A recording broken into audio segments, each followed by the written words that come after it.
وبرکاتہ۔ نحمدہ ونصلی علی رسولہ الکریم، اما بعد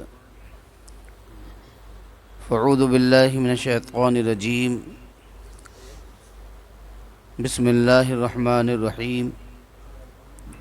یا ایہا الذین آمنوا اتقوا اللہ وکونوا مع الصادقین، آمنت باللہ ورسولہ وصدق اللہ العظیم، وصدق رسولہ النبی الامین المبین المتین الکریم، ونحن علی ذلک لمن الشاہدین والشاکرین، والحمد للہ رب العالمین۔ عقیدت و محبت کے ساتھ درود و سلام کا خراج عقیدت پیش کریں۔ پڑھیں اللہم صلی علی سیدنا شفیعنا نبینا مولانا محمد معدن الجود والکرم، وعلی آلہ بارک وسلم صلاۃ و سلام علیک یا رسول اللہ صلی اللہ تعالی علیہ وسلم۔ ذرا یہ سوچ تیرا والی نجات ہے کون، ذرا یہ سوچ تیرا والی نجات ہے کون، ہمارے ساتھ تو حیدر ہیں تیرے ساتھ ہے کون۔ بتا دیا سب کو غدیر خم کے قریب، بتا دیا سب کو غدیر خم کے قریب، تمام لوگوں میں ہے مولائے کائنات کون، تمام لوگوں میں ہے مولائے کائنات کون۔ حضرات محترم، یہ محفل پاک مولا علی مشکل کشا فاتح خیبر شیر خدا علی المرتضیٰ رضی اللہ عنہ کے نام سے منسوب ہے۔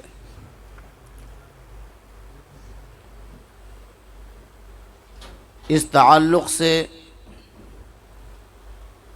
ایک تحقیقی اور معلوماتی گفتگو ہونے کی اشد ضرورت ہے۔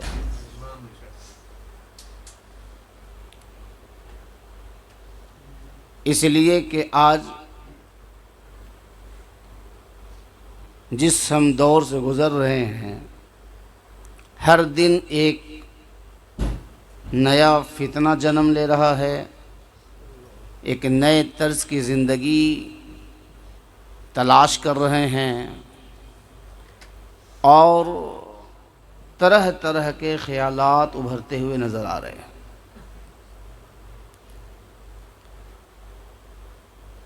مولا علی مشکل کشا فاتح خیبر علی المرتضیٰ رضی اللہ عنہ کی شان یہ ہے کہ آپ کی یاد منانے کے لیے تاریخ کی ضرورت نہیں ہے، بلکہ جس دن آپ کی یاد منا لی جاتی ہے وہ تاریخ بن جاتی ہے۔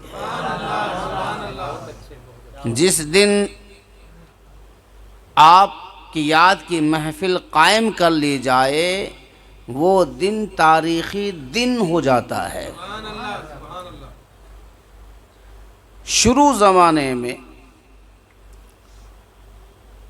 لوگوں کے پیدائش کی تاریخ کا یاد رکھنے کا معمول نہیں تھا، اسی لیے خلفائے اربعہ میں سے کسی کی بھی پیدائش کی صحیح تاریخ کسی کو معلوم نہیں ہے، مستند کتابوں میں نہیں ہے۔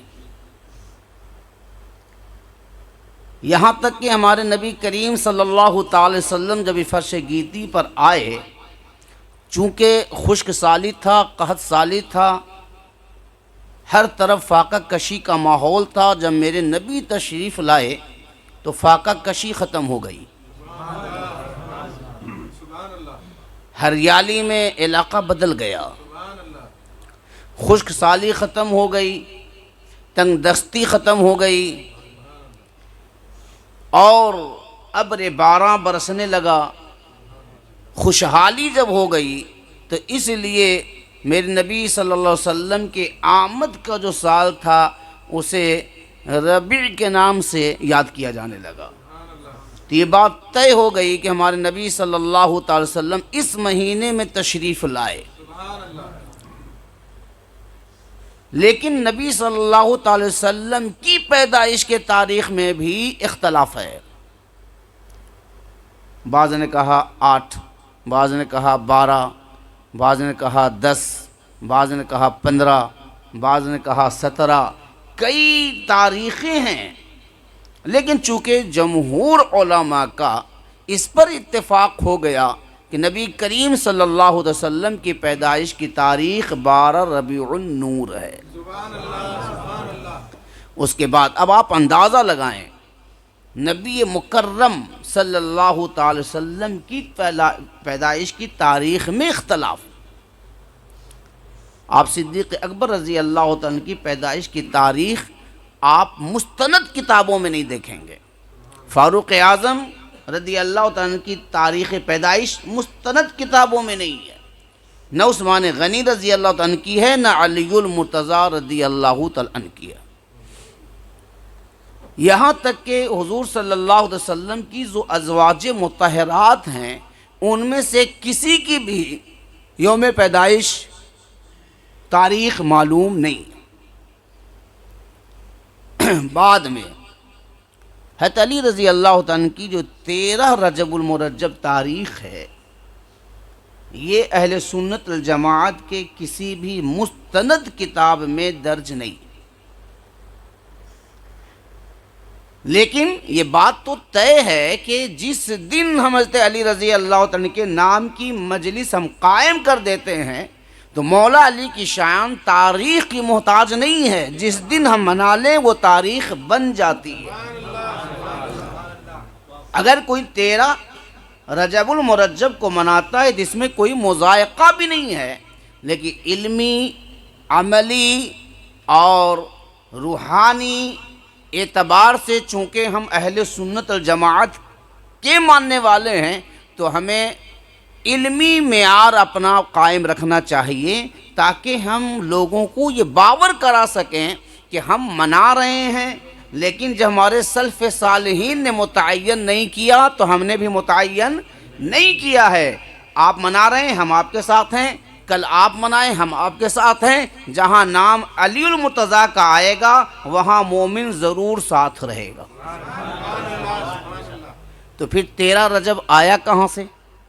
تو 13 رجب مرجب 11 رجب المرجب کو 11 رجب المرجب 1100 تقریباً 22 ہجری، 11 رجب 1122 ہجری کو 80 علماء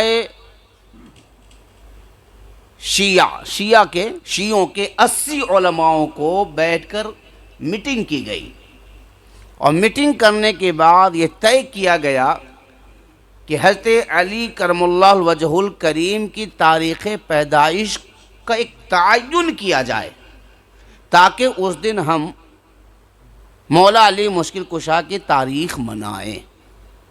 اس پر بہت بحثیں ہوئیں، بہت بحثوں کے بعد شیعہ علماء نے 1122 ہجری میں 13 رجب مرجب کا تعین کیا، اور پھر اس کے بعد 13 رجب مرجب مشہور ہونے لگا۔ بعد میں سنی علماء نے بھی نہ جاننے کی وجہ سے یا مشہور ہونے کی وجہ سے اپنی کتابوں میں درج کر دیا، جس کے بعد لوگوں نے دلیل کے طور پر بیان کرنا شروع کیا۔ اصل میں یہ کسی کو حقیقت نہیں معلوم ہے کہ حضرت علی کرم وجہ الکریم کس تاریخ کو پیدا ہوئے۔ تو یہ ذہن میں بات رہے، اگر تاریخ متعین ہوتی تو پھر اس تاریخ کو غوث الاعظم بھی مناتے، اگر تاریخ متعین ہوتی تو اسی تاریخ کو غریب نواز بھی مناتے، اگر تاریخ متعین ہوتی تو مخدوم کچوچھا بھی مناتے، علماء کرام بھی اس تاریخ کو مناتے۔ تو تاریخیں منانا غلط نہیں ہے، لیکن ایک علم ہونا چاہیے کہ یہ اصل تاریخ نہیں ہے اور اس کے بارے میں کسی کو معلوم نہیں ہے، اور صرف مولا علی کی بات نہیں ہے بلکہ چاروں خلفاء میں سے کسی کی بھی تاریخ پیدائش مستند کتابوں میں درج نہیں ہے۔ لیکن ہمارے یہاں بہت ساری چیز، جیسے آپ کیلنڈر اٹھا لیں تو اس میں 13 جو رجب لکھا ہوا، چونکہ مشہور ہو گیا، تو مشہور تو بھائی قمر اقرب بھی ہے، مشہور تو کیلنڈر میں، سنی کیلنڈر میں بھی کہیں کہیں لکھا ہوا ہے اقرب، تو ہمارے ہاں اقرب کا تو رواج نہیں ہے۔ تو لکھ دینا اور ہے، مشہور ہو جانا اور ہے، لیکن علمی بحث اور ہے۔ تو ہمیں اگر کوئی 13 جو مرجب کو تاریخ مولا علی کے نام پر شرعی اعتبار سے کوئی محفل کا انعقاد کرتا ہے تو کوئی گناہ نہیں ہے، لیکن یہ علم ہونا چاہیے کہ اس کی حقیقت کسی کو معلوم نہیں۔ یہ ایک بات رہی۔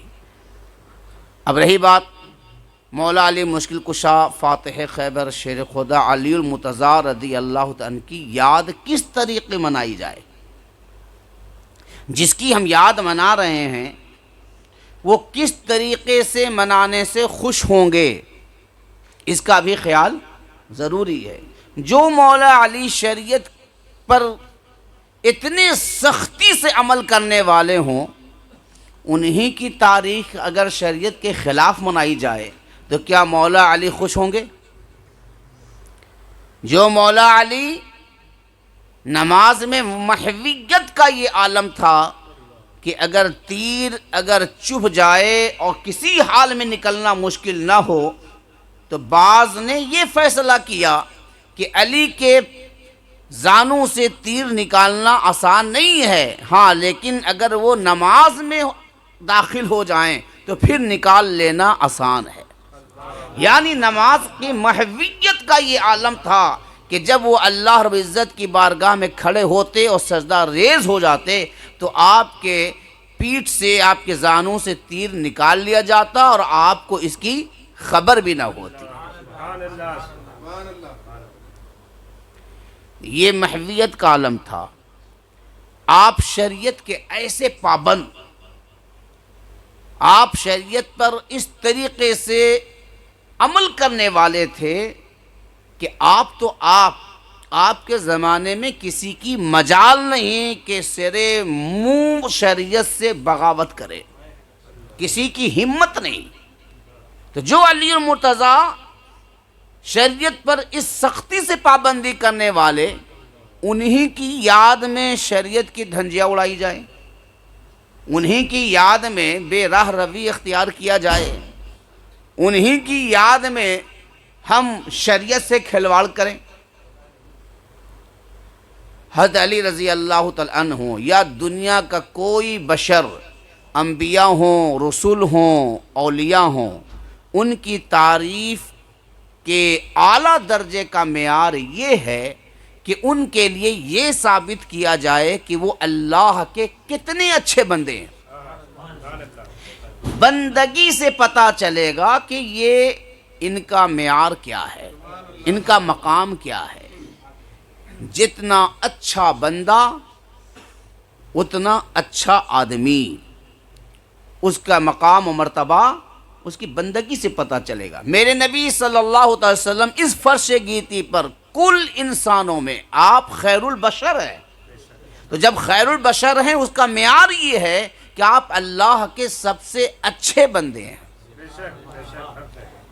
اللہ کے سب سے اچھے بندے ہیں۔ تو کسی کی تعریف کے لیے یہ ضروری ہے کہ یہ ثابت کیا جائے کہ وہ اللہ کے کیسے بندے تھے۔ تو جب حضرت علی رضی اللہ عنہ کی تعریف کریں گے تو ہم یہ بتائیں گے کہ حضرت علی رضی اللہ عنہ اللہ تعالیٰ کے کیسے بندے ہیں۔ اگر اللہ بنا دیا تو یہ حضرت علی رضی اللہ عنہ کی بھی توہین ہے، وہ اللہ کی بھی توہین ہے۔ فاطمہ الزہرا رضی اللہ عنہا کی تعریف اگر کریں گے تو یہ کریں گے کہ وہ اللہ کی کتنی اچھی بندی تھی، ان کی بندگی کو بتایا جائے گا، تاکہ لوگوں کو معلوم ہو جائے کہ اتنی اچھی بندی تھی، اس لیے یہ اللہ کی ولیہ تھی۔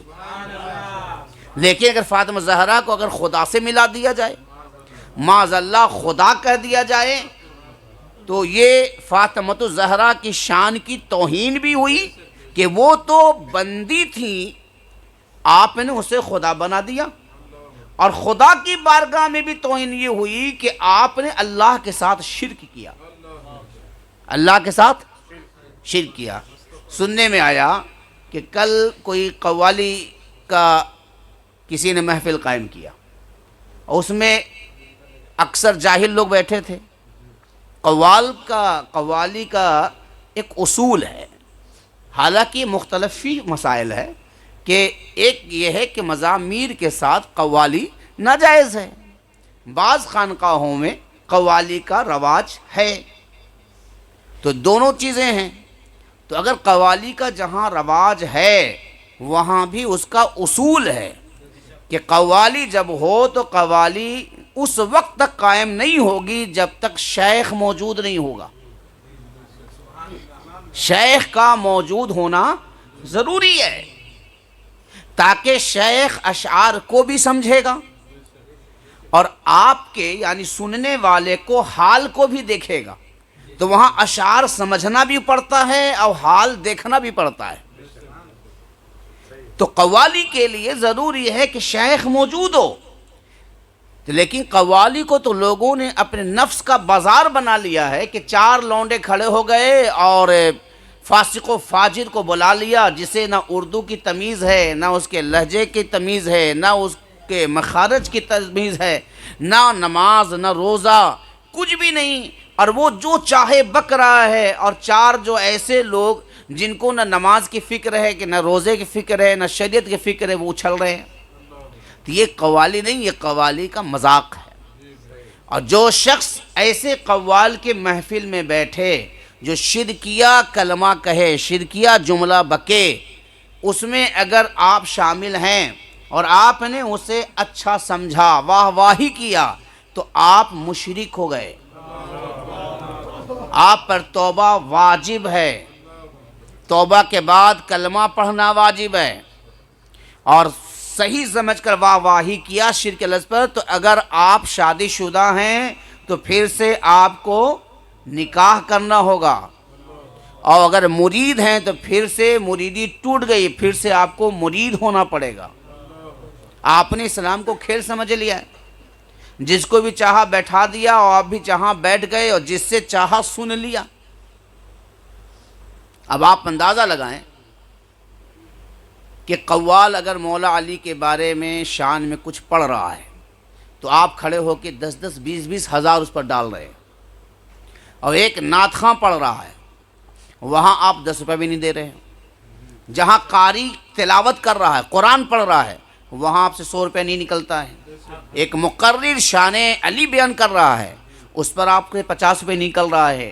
تو یہاں بھی شان علی ہے، نعت خواں کے پاس بھی شان علی ہے، قرآن پڑھا جا رہا ہے جس میں اللہ نے شان علی بیان کی ہے، اس پر آپ کو جوش نہیں آتا ہے، وہاں آپ کو جوش آ رہا ہے۔ تو شان علی تو یہاں بھی ہے، جوش وہاں کیوں آیا؟ پتہ کیا چلا آپ کو شان علی پر جوش نہیں آ رہا ہے، آپ کو ڈھول پر جوش آ رہا ہے، آپ کو باجے پہ جوش آ رہا ہے، آپ کو سارنگی پہ جوش آ رہا ہے۔ اگر کلام پہ آتا، اگر فضیلت پہ آتی، اگر شان علی پر اگر آپ کو جوش آتا تو پھر نعت خواں کے سامنے بھی آنا چاہیے، قرآن سننے کے بعد بھی آنا چاہیے، بیان سننے کے بعد بھی آنا چاہیے۔ صرف ایسے قوالی میں کیوں جہاں صرف ڈھول اور باجے اور سارنگی اور پھر اس کے بعد تالیاں اور نہ جانے، اور نہ اس میں کوئی شیخ ہے، نہ کوئی سمجھنے والا ہے، نہ سمجھانے والا ہے۔ میں نے سنا کہ قوال یہاں تک کہ فاطمہ الزہرا رضی اللہ عنہا کی شان بیان کرتے کرتے اس نے خدا تک ملا دیا، کہا کہ فاطمہ الزہرا ہی خدا ہے، معاذ اللہ۔ تو جو شخص اس میں بیٹھا، صحیح سمجھ کے بیٹھا، صحیح سمجھ کے داغ دیا، تو اس کا تو یہ مسئلہ ہے، اور جو بیٹھا لیکن اس نے صحیح نہیں سمجھا لیکن بیٹھا رہا تو گنہگار ہے۔ جب اسے معلوم ہوا کہ جہاں توحید پر آنچ آئے، جہاں شرکیہ جملے بکے جائیں وہاں سے فوراً اٹھ کھڑا ہونا، وہاں سے چلے جانا اس پر فرض ہے۔ اس لیے کہ آپ اگر مسلمان ہیں تو آپ پر 3 حق ہیں۔ اول یہ کہ اگر کوئی غلط کام ہو رہا ہو، دین پر کوئی مسئلہ آ جائے تو آپ کے اندر طاقت ہے تو آپ سب سے پہلے ہاتھ سے اس پر عمل کیجیے، یعنی ہاتھ سے روکیے۔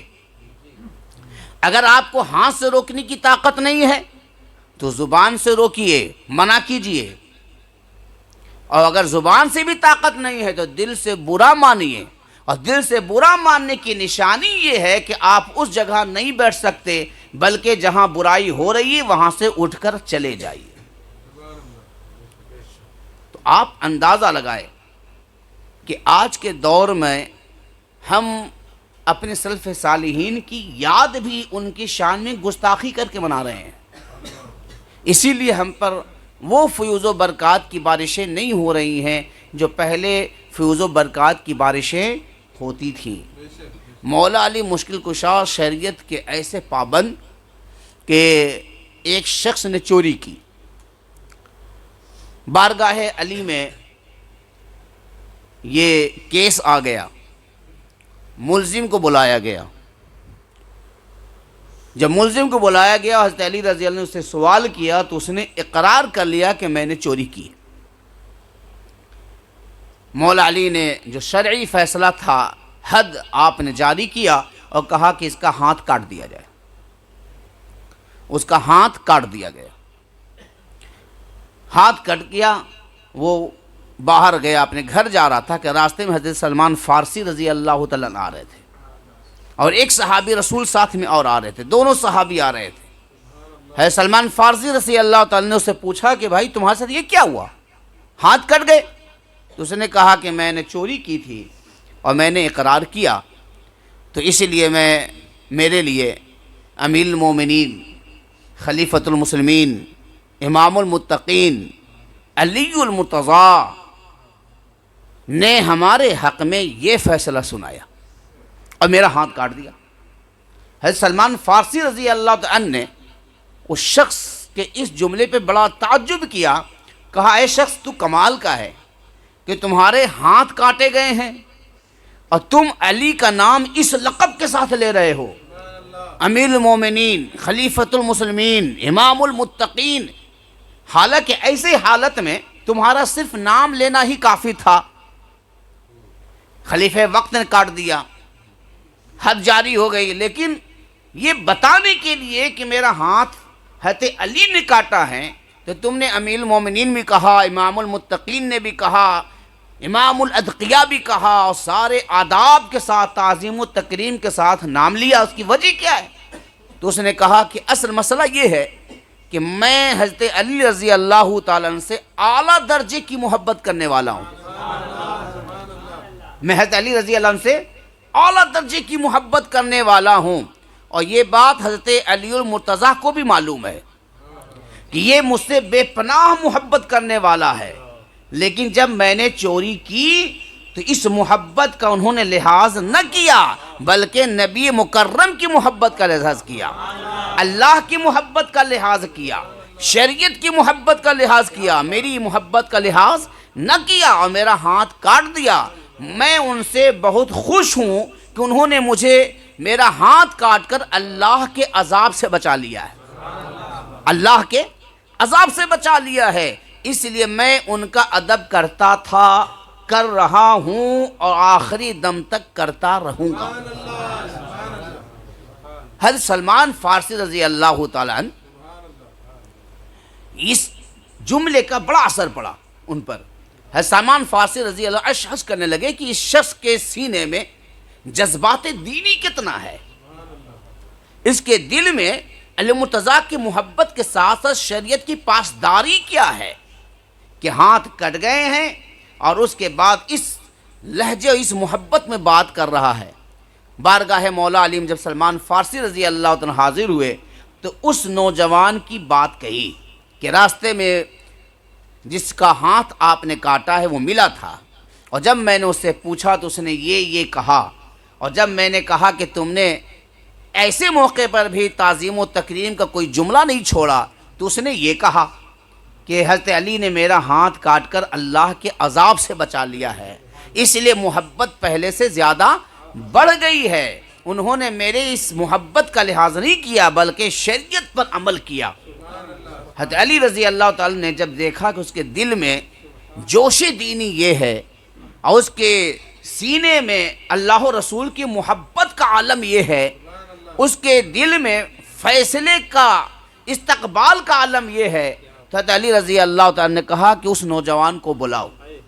اس نوجوان کو بلایا گیا اور کہا کہ اے شخص، میں نے تو حد جاری کر دی اور تمہارا ہاتھ کاٹ دیا گیا اس لیے کہ تم مجرم تھے۔ تو اس نے کہا حضور ہم پر کوئی شکوہ نہیں ہے، میں راضی ہوں اللہ سے بھی، اللہ کے رسول سے بھی، اور آپ سے بھی راضی ہوں۔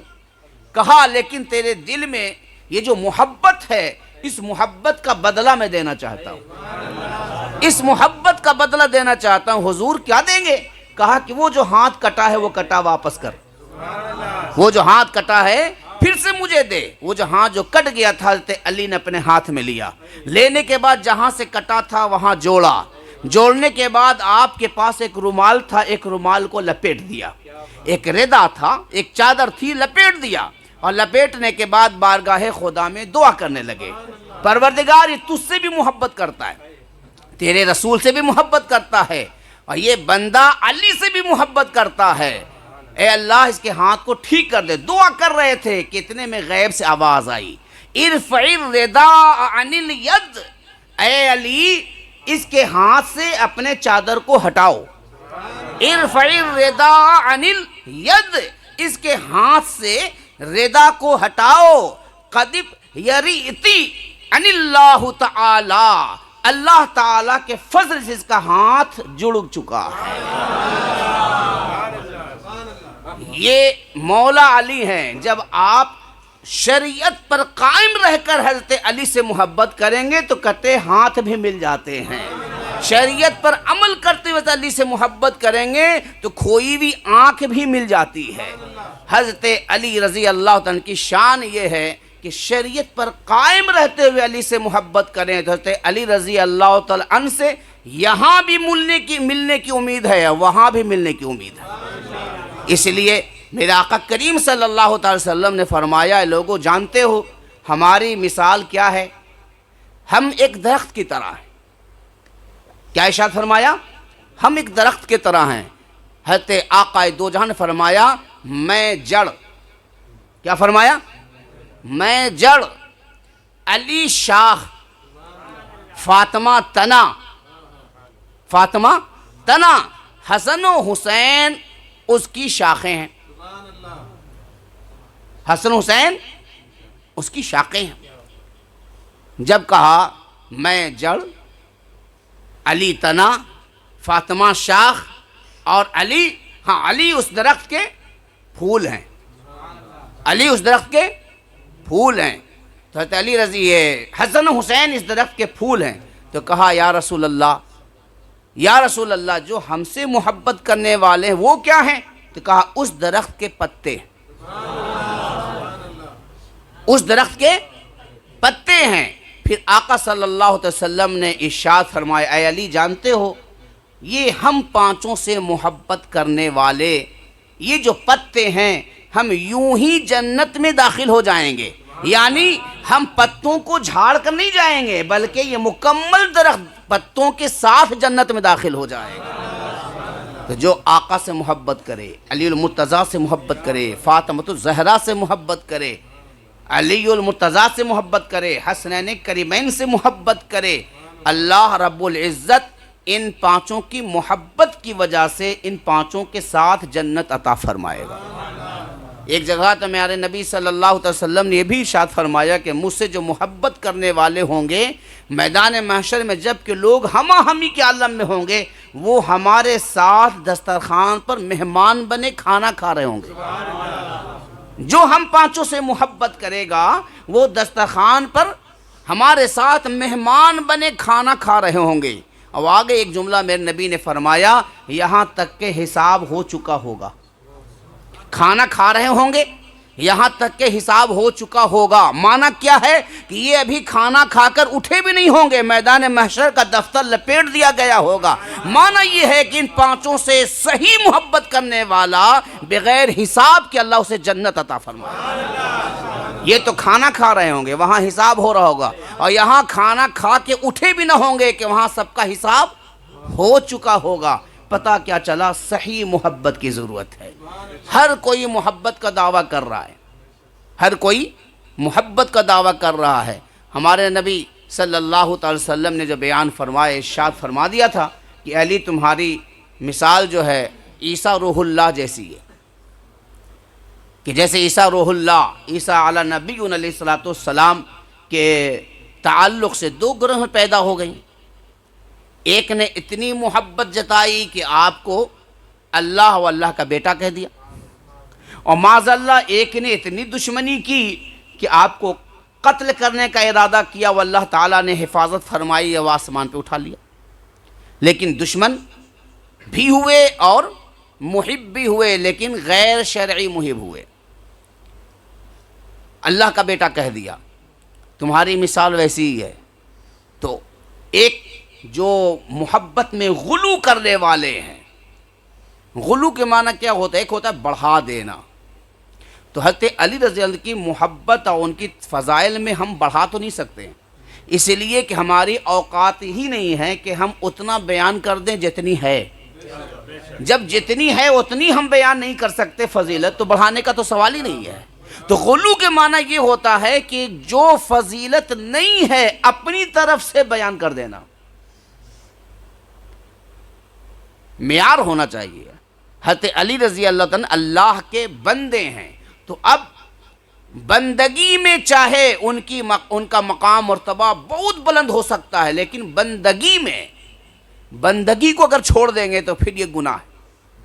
اس لیے کہ جب آپ بندگی سے آپ ہٹا دیں گے تو آپ کہاں لے کر چل جائیں گے؟ آپ خدا تک لے کر چل جائیں گے۔ تو ایک نے کیا کہہ دیا؟ معاذ اللہ، رافضیوں کا عقیدہ، الگ الگ عقیدے ان میں کئی کیٹیگری ہے۔ رافضیوں کا عقیدہ ہے معاذ اللہ کہ حضرت علی رضی اللہ تعالی عنہ کے پاس جبریل امی جو آئے تھے اصل میں وہی لے کر حضرت علی کے پاس آئے تھے، لیکن معاذ اللہ بھول کر حضرت آقائے دو جہاں کے پاس چلے گئے۔ معاذ اللہ، یہ عقیدہ ہے۔ حضرت علی رضی اللہ تعالی عنہ کو خدا سے ملا بیٹھے، یہ رافضی ہیں۔ اس لیے ان رافضیوں سے نہیں، رافضیوں کے سائے سے بھی دور رہے ہیں۔ اور ایک ہے خارجی جو دشمنان اہل بیت ہے، بغض اہل بیت سینے میں رکھتے ہیں۔ اس کی ایک نشانی یہ اہل حدیث غیر مقلد وغیرہ ہیں، جہاں شان اہل بیت ہو تو انہیں پیٹ میں درد ہونے لگتا ہے۔ اور پھر جو درمیان میں ہے، جو حضرت علی کو اللہ کا بندہ مانتے ہیں اور اللہ کے تمام بندوں کا امام مانتے ہیں، وہ اہل سنت والجماعت۔ اللہ کا بندہ مانتے ہیں اور اللہ کے بندوں کا امام مانتے ہیں، اللہ کا بندہ مانتے ہیں، اللہ کے بندے کا مولا مانتے ہیں، اس کا نام اہل سنت والجماعت ہے۔ تو اس پر ہمیں قائم رہنا ہے۔ حضرت علی رضی اللہ عنہ نے فرمایا کہ اگر میں کسی کے جو میرا محب ہوگا اس کے ناک پر اگر میں تلوار چلاؤں اور کہوں کہ تو مجھ سے بغض کر، تو وہ تلوار سے اپنی ناک، گردن، سر تو کٹا دے گا لیکن بغض نہیں اختیار کرے گا۔ اور اگر کوئی منافق ہے جو دل میں ہم سے منافقت رکھتا ہے، تو میں دنیا کے سارے مال اس کے قدموں میں رکھ دیں لیکن وہ مجھ سے محبت نہیں کرے گا۔ تو مومن کا سر تو کٹ سکتا ہے لیکن علی سے بغض نہیں کر سکتا۔ منافق کو پورا مال دے دیجئے لیکن وہ علی سے محبت نہیں کر سکتا۔ اور یہی بات میرے نبی صلی اللہ علیہ وسلم نے فرمایا کہ علی نشانی ہے ایمان کی، کہ مومن کے دل میں علی کا بغض نہیں ہو سکتا اور منافق کے دل میں علی کی محبت نہیں ہو سکتی۔ تو یہ چیزیں ہیں جو ہمیں صرف کرامات اور پھر اس کے بعد اچھلنے اور کودنے سے دین حاصل نہیں ہوتا. دین حاصل ہوتا ہے علماء کرام کے قدموں میں آنے سے. دین حاصل ہوتا ہے مفتیان کرام کے بیچ جانے سے. دین حاصل ہوتا ہے مشائخ کرام کی خدمت کرنے سے. اور آپ یہ سمجھ رہے ہیں کہ جیسے تیسے قوال کو اٹھا لینے سے، رات بھر ہم ڈانس کرنے سے آپ کو مولا علی کی محبت حاصل ہو جائے گی. یہ مولا علی کی محبت حاصل نہیں ہوگی، بلکہ مولا علی کا غضب آپ پر نازل ہوگا. اس لیے کہ حضرت علی کرم وجہ الکریم نے آپ نے شریعت کے ستون کو مضبوط کیا ہے، اور اسی شریعت کے تحفظ کے لیے مولا علی کے صاحبزادے نے، شہزادے نے، امام علی مقام نے، امام حسین نے اپنا پورا گھر بار لٹایا ہے. تو اس پر ذرا بھی اگر آنچ آئی تو جان رکھیے کہ حضرت علی رضی اللہ عنہ کو سب سے زیادہ تکلیف ہوگی کہ جس دین کے لیے میرے حسین نے سب کچھ لٹا دیا، اس دین کا مذاق آج یہ قوم لٹا کر رہی ہے. اس لیے ڈریں، اللہ کا خوف کھائیں کہ اللہ تبارک و تعالی نے ہمیں دین دیا، صراط مستقیم پہ چلنے کی ہدایت عطا فرمائی، مولا علی مشکل جیسی شخصیت عطا فرمائی، حسین کریمین جیسی ذات مقدسہ عطا فرمائی. اور اس کے بعد بھی اگر آپ بہک رہے ہیں تو یقیناً یہ آپ کے لیے بڑی پریشانی کا مسئلہ ہوگا. اور حقیقت حال یہ ہے کہ اب قیامت قریب تر ہے، اس لیے اب چھٹائی بہت تیزی کے ساتھ ہونے والی ہے. قیامت قریب ہے تو اب چھٹائی ہوگی. ہر کوئی جنت میں تو جانے والا نہیں ہے. تو اسی طریقے سے اہل حق سے لوگ ہٹ ہٹ کر کنارے ہوتے چلے جائیں گے. یہ اصل میں چھٹائی ہو رہی ہے. اور آپ یہ سمجھیں کہ ہمیں اگر اپنے ایمان و عقیدے پر قائم رہنا ہے تو اس کا ایک آخری اصول اور سب سے بہترین اصول یہ ہے کہ آپ اپنے عقل کے گھوڑے کو نہ دوڑائیں. بس یہ فیصلہ کر لیں کہ غوث الاعظم کا عقیدہ یہ تھا، بس میرا بھی عقیدہ یہ ہے. غریب نواز کا عقیدہ یہ تھا، ہمارا بھی عقیدہ یہ ہے. مخدوم کچھوچھا کا عقیدہ یہ تھا، ہمارا بھی عقیدہ یہ ہے. سید الہند کا عقیدہ یہ تھا، ہمارا بھی عقیدہ یہ ہے. یہ اولیاء کرام متقین کی جماعت کا عقیدہ یہ ہے، ہمارا بھی عقیدہ یہ ہے. آج لے کر کوئی چلا آئے اور آپ اسے بھی ماننے لگیں، کوئی کل لے کر کوئی بات آ جائے آپ اسے ماننے لگیں، ادھر سے کوئی لے کر آئے آپ اس کی بات ماننے لگیں، تو یاد رکھیے آپ پریشان حال ہو جائیں گے. ایمان بچانا بڑا مشکل کام ہو جائے گا. اس لیے اپنے آپ کو بزرگوں کے حوالے کریں. ہر بات پر اپنے عقل کو استعمال نہ کریں کہ آپ کہ عقل جسے کہہ دے کہ صحیح ہے وہی صحیح، ایسا نہیں ہے. حضرت علی رضی اللہ تعالی عنہ کو کسی شخص نے آ کر کہا کہ حضور یہاں ایک نجومی رہتا ہے، یہاں ایک نجومی رہتا ہے. اب آپ اندازہ لگائیے، ہر کوئی حضرت علی جیسا تو نہیں ہو سکتا جو دودھ کا دودھ کر دے اور پانی کا پانی کر دے. اس لیے ہمیں تو اب بڑوں کو مان کے چلنا ہے. اور جو گمراہ فرقے کے موجد ہیں وہ یہ کہیں گے بڑوں کو چھوڑو، اپنی عقل کو دیکھو، تمہاری عقل کیا کہہ رہی ہے. وہ اس لیے کہتے ہیں کہ انہیں معلوم ہے کہ اگر یہ بڑوں کے، بزرگوں کے اور متقین کے اگر یہ نقش قدم پر چلے تو ان کے ایمان پر کوئی ڈاکہ نہیں مار سکتا، اور ہمیں ڈاکہ مارنا ہے. اس لیے وہ بڑے کے دامن کو چھڑاتے ہیں اور وہ عقل کے گھوڑے دوڑانے کے لیے کہتے ہیں. اس نے کہا حضور ایک نجومی ہے جو علم غیب کا دعویٰ کرتا ہے، وہ کہتا ہے کہ ہم غیب کی خبر رکھتے ہیں. حضرت علی رضی اللہ تعالی نے بلایا اور کہا کہ نجومی ایسا ہے کہ میں چاہتا ہوں کہ آج ہمارے دسترخوان پر میرے ساتھ تم کھانا کھاؤ. بڑا خوش ہو گیا کہ پہلے تو میں مسلمانوں کو بہکا رہا تھا، اب تو ان کے امام بھی ہمیں بلا رہے ہیں، اب تو ان کے پیشوا بھی ہمیں بلا رہے ہیں. بڑی خوشی کے ساتھ آ گیا. حضرت علی رضی اللہ تعالیٰ نے ایک دودھ کا پیالہ رکھا اور ایک روٹی اس نجومی کے ہاتھ میں دیا، ایک روٹی اپنے ہاتھ میں دیا، اور کہا ایسا ہے کہ ہم ساتھ میں کھاتے ہیں. اور خوش ہو گیا اور کہا اپنی اپنی روٹی توڑ کے اس میں ڈال لے، اور اپنی اپنی روٹی کے ٹکڑے کیے اور ٹکڑے کرنے کے بعد اس دودھ کے پیالے میں ڈال دیا. نجومی نے بھی ڈال دیا، مجوسی نے بھی ڈال دیا، حضرت علی نے بھی ڈال دیا۔ جب ڈال دیا تو حضرت علی رضی اللہ تعالیٰ نے ارشاد فرماتے کہ میرا ارادہ بدل گیا ہے، ایسا ہے کہ تم اپنی روٹی الگ کر لو اور میں اپنی روٹی الگ کر لیتا ہوں۔ مجوسی بڑا حیرت میں پڑ گیا کہ حضرت یہ کیا کہہ رہے ہیں آپ؟ علی یہ بات کیا، آپ نے بلایا، دسترخوان بیٹھایا، آپ نے روٹی دی، اب ٹکڑے کر کے میں ڈال چکا ہوں، اب تو میں روٹی اپنے کیسے پتہ لگاؤں کہ یہ آپ کی روٹی ہے، یہ میری روٹی ہے؟ تو کہا اپنے ہاتھ سے توڑے ہوئے روٹی کا پتہ نہیں اور غیب دانی کا دعویٰ کرتا ہے؟ ابھی تو نے اپنے ہاتھ سے توڑ کر ڈالے ہیں، سامنے پیالہ موجود ہے، تو اپنی روٹی کو نہیں پہچان رہا ہے، اپنی روٹی کے ٹکڑے کو نہیں پہچان رہا ہے اور غیب کی خبر کے دعویٰ کرتا ہے۔ بڑا شرمندہ ہوا اور کہا کہ علی یہ بتائیے کہ آپ کو معلوم ہے؟ تو علی رضی اللہ عنہ فرمایا کہ میں دعویٰ تو نہیں کرتا ہوں، لیکن میں اپنے رب سے دعا کرتا ہوں۔ پتہ کیا چلا؟ مومن دعویٰ والے نہیں ہوتے، مومن دعا والے ہوتے ہیں۔ کہا میں دعویٰ نہیں کرتا، میں دعا کرتا ہوں۔ پھر علی رضی اللہ عنہ نے دعا کی، اے اللہ میرے روٹی کے ٹکڑے کو مجوسی کے روٹی کے ٹکڑے سے الگ کر دے۔ تو علی رضی اللہ عنہ کے جو روٹی کے ٹکڑے تھے وہ دودھ کے اوپر آ گیا، دودھ کے اوپر آ گیا۔ اللہ تعالیٰ نے اس میں اتنی برکت عطا فرما دی کہ ایک روٹی کے ٹکڑے سے 3000 لوگوں نے پیٹ بھر کے کھانا کھایا۔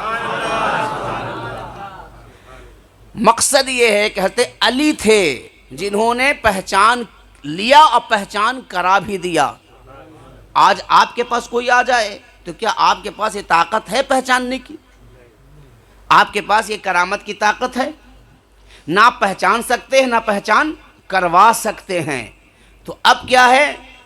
آپ کے اندر یہ صلاحیت نہیں، تو اب ضروری یہ ہے کہ بس انہی کے دم قدم پر رہیں، انہی کے قدموں تلے جڑے رہیں تاکہ آپ کے ایمان کی حفاظت ہوتی رہے۔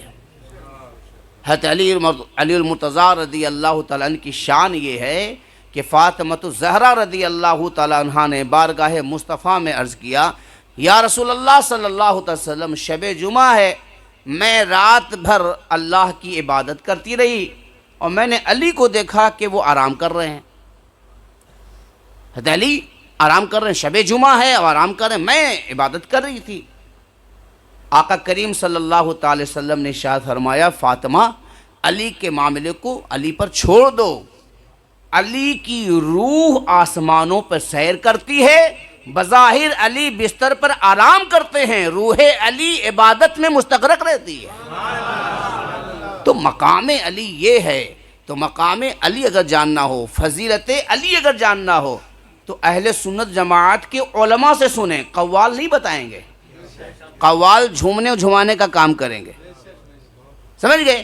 تو آپ علماء کرام کے قریب آئیں، اور اگر قوالی سننے کا شوق ہو تو پھر کسی خانقاہ میں جائیں یا کسی خانقاہ کے شیخ کو بلائیں، ان کی موجودگی میں سنیں تاکہ وہ اشعار سمجھ سکیں اور آپ کے حال کو دیکھ سکیں۔ جس کو قرآن پڑھنا نہیں آتا اس کو جو ہے وجد آ رہا ہے، آج کل وجد آ رہا ہے، جس کو قرآن کی تلاوت نہیں آتی، قرآن پڑھنے کا دل نہیں کرتا، سال بھر قرآن نہیں اٹھاتا، اور اس کو قرآن وجد آ رہا ہے، وجد نہیں آ رہا ہے، اس پر خبیث شیاطین کے اثرات ہوتے ہیں، جو مولا علی کا نام سن کر اچھلتا ہے اور لوگ سمجھتے ہیں اس کو وجد ہے۔ وجد کا معنی یہ ہوا کہ جس محفل میں با ادب قوال ہو، شیخ موجود ہو اور سننے جو والے ہیں وہ فرائض و واجبات کے وقت پر ادا کرنے والے ہوں،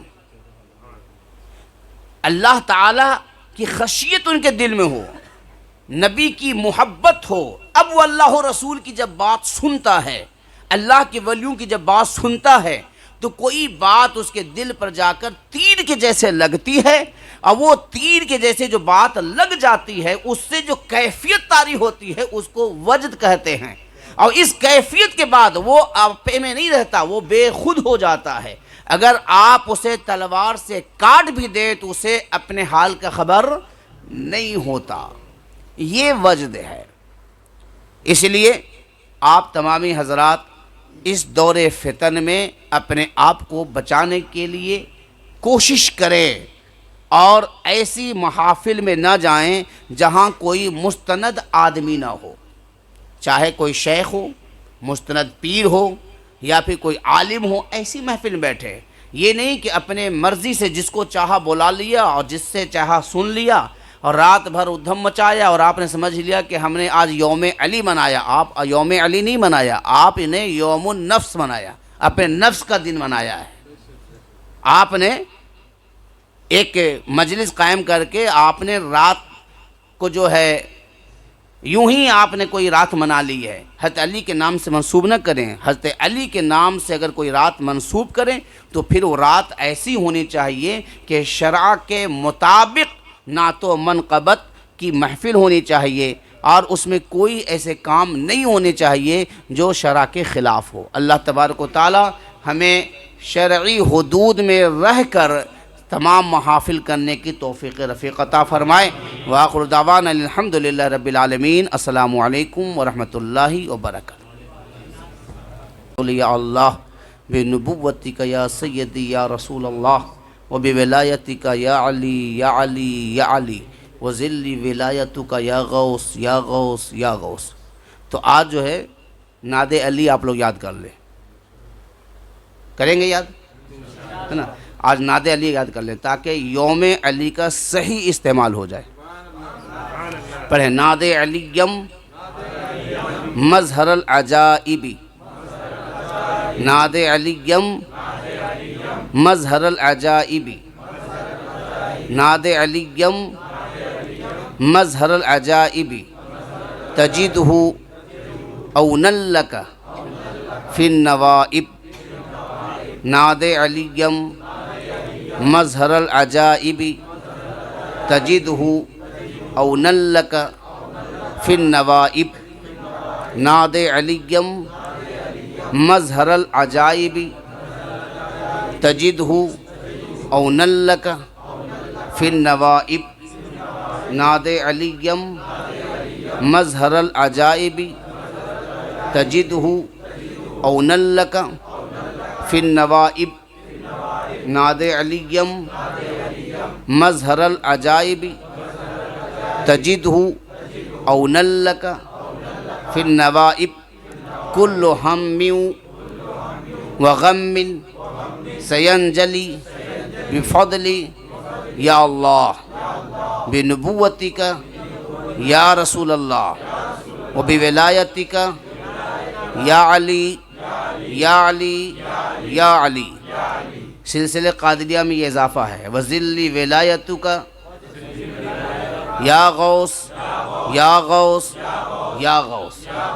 نعت علی کی اگر فضیلت معلوم ہو جائے آپ لوگوں کو تو آپ لوگ اور اس کے کرامات معلوم ہو جائے اگر کسی کو تو گھر دوار بیچ کے اس کو سیکھے گا۔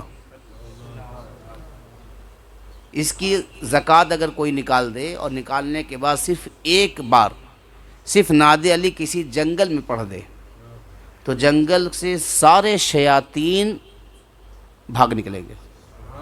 نعت علی میں وہ تاثیر ہے، کسی پر خبیث ہو، آسیب ہو، جن ہو، جیسا بھی مرض ہو، نعت علی کا اگر کسی نے زکوٰۃ نکال دیا اور اس کے بعد اس نے صرف 7 بار پڑھ لیا، یہ ہر مرض کا بہترین علاج ہے۔ اور یہ جو صرف شروع میں جو ہے وہی یاد کرنا ہے، باقی بیچ میں جو ہے نا بفضلک یا اللہ یاد ہو جائے گا، وبنبوتک یا سیدی رسول اللہ یہ بھی یاد ہو جائے گا، وبولایتک یا علی یا علی یا علی، یعنی بفضلک یا اللہ اس کو یاد کر لیں، وبنبوتک یا رسول اللہ، بولایتک یا علی یا علی، وذل ولایتک یا غوث یا غوث یا غوث۔ شروع میں جو ہے وہ ایک لائن یاد کرنا ہے، نعت علیم مظہر العجائب تجدہ اونا لک فی النوائب، کل ہم وغم سینجلی، اتنا یاد کرنا ہے۔ بعد میں بفضلک یا اللہ، بنبوتک یا سیدی رسول اللہ، بولایتک یا علی یا علی یا علی۔ وذلی ولایتک یا غوث یا غوث یا غوث. آپ لوگ موبائل سے نکال لیجئے گا، اسٹیکر ملتا ہے چھوٹا والا، یعنی بفضل کا چھوڑ کے یا پھر اور چھوڑ کے صرف مختصر بھی رہتا ہے. یعنی آج کے دن کے تعلق اور نسبت کی وجہ سے آج جتنے لوگ ہیں سب نعت علی یاد کر لیجئے. آنے والے جمعرات تک آپ لوگ روزانہ پڑھیے، ساتھ مت یاد کرتے رہیے، ساتھ مت پڑھیے. تو یہ آپ کی سب سے بہترین یوم مولا علی ہے، جس میں کوئی وظیفہ یاد کر لیا جائے، جس میں کوئی صورت یاد کر لی جائے، کوئی ایسا کام کریں جو آپ کو زندگی بھر کام دے. تو انشاءاللہ نعت علی یاد کر لیں گے انشاءاللہ تعالی. اب تھوڑا ذکر کر لیتے ہیں. پڑھیں صلی اللہ علی محمد